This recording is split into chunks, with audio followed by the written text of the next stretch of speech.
İspanyol bilezikli hanımefendiler dinlenmede. Neye bakıyorsun?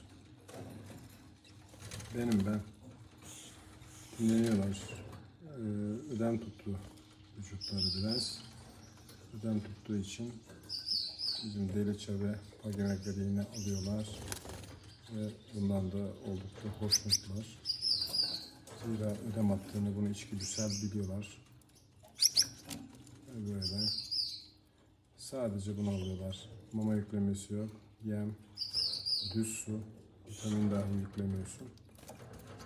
Ödem söktürücü olarak bu bitkisel yöntemi kullanıyorsun.